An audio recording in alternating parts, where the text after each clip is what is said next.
Iako je projekat od nacionalnog značaja 321 Srbija već početkom godine krenuo u realizaciju svojih ciljeva, sinoć je u prestoničkom hotelu održan veliki događaj koji je okupio brojne javne ličnosti naše zemlje.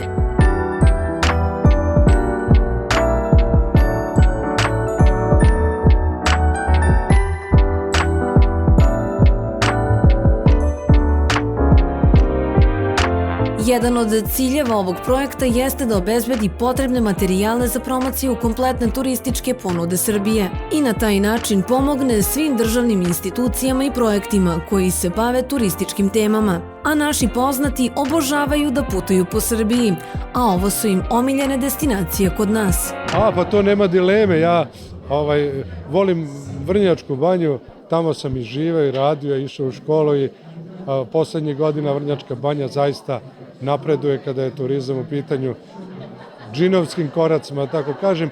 I imam još jedan kraj, to je Zlatibor. To su mi nekako dva omiljena mesta u Srbiji gde volim da odem i gde se lepo osjećam, kao kod kuće. Pa volim sva mesta, ja stvarno, pošto se i bavim tim poslom kojim se bavim, zaista volim svaki grad da obiđem, gde su svi dobri ljudi, prosto nekako ne bih pravila neki izuzetak. Pa ja sam, da kažem, relativno skoro počela da otkrivam svoju zemlju. Kad sam obišla ceo svet, onda sam krenula u Srbiju. Ima toliko divnih mesta. Ono što ja volim, planine naravno. Moje babe koje su vrlo blizu su mi omiljene.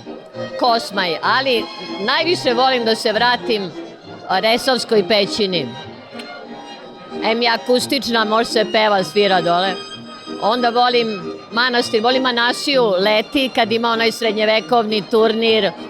Onda volim naravno Aranđelovac, on mi je tu i kad god mi neko dođe od stranaca odvedem ih na Oplenac. To je onako vrh sa tim mozaikom i svim tim. Tako da tu sam u tom krugu negde do 150 km oko Beograda. Mada volim i Đavolju Varoš i Prolom banju, ja sam sve banje obišla i to prosto ne možeš da izabereš, to zavisi od raspoloženja i doba godine.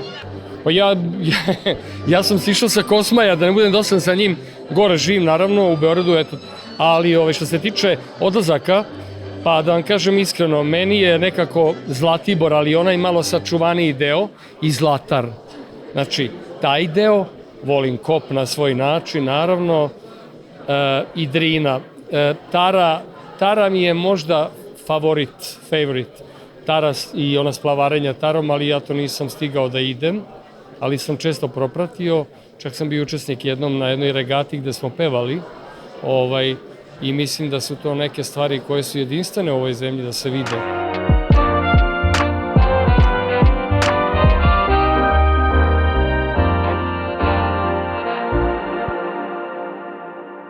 Veliku pažnju izazvao je dolazak ministra spoljnih poslova Ivice Dačića.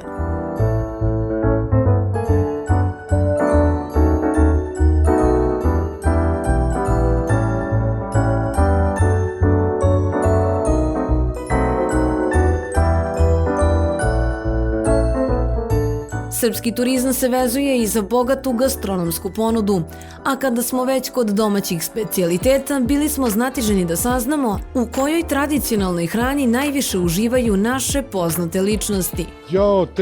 Teško pitanje. Pečenju. Prozaičan odgovor, ali je tako. Volim svašta, volim sarme, volim svašta nešto, ali eto nek bude sarma onako prva. U suštini jedna konvencionalna i jako teška i loša hrana koju se nadam da ćemo vremenom da odustanemo, a ljudi mene prepoznaju i onda mi odmah spremaju salate i sve to i čak se ti jako trude i kuvarice i kuvari čime vide ja sam im neki izazov. Tako da ja samo kažem ajte u bojama i to je to, nego ja nemam problem. Ponesem ja moje semenkice, malo suvo voće i to, ali nemam problem. Svečanost je nastavljena u sali hotela, a tom prilikom su uručene i nagrade. Za istim stolom su sedeli ministar spoljnih poslova Ivica Dačić, ali i roditelji Novaka Đokovića, Dijana i Srđan Đoković.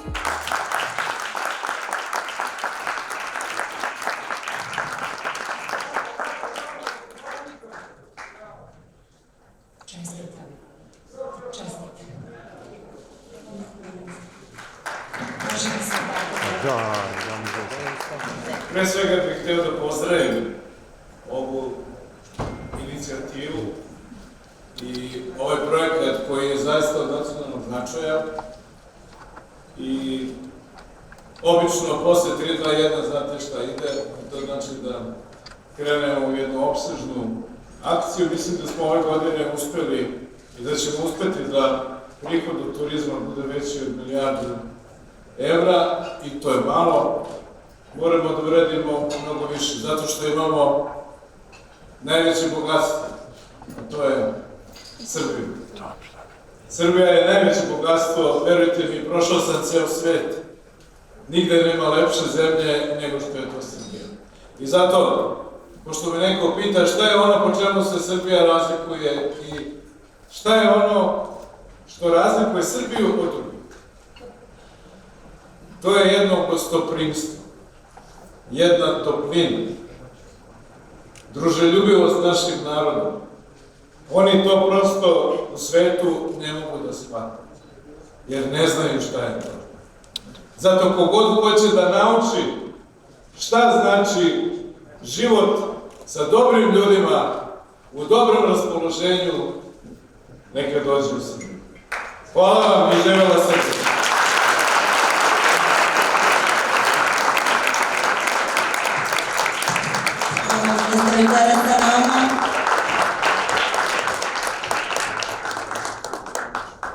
Veliko mi je zadovoljstvo i čast, imam ogromnu tremu. Hvala vam najlepše. Ovo priznanje pošaljite na da pozdravite nas u ime svih nas. Čestitam. Hvala najlepše.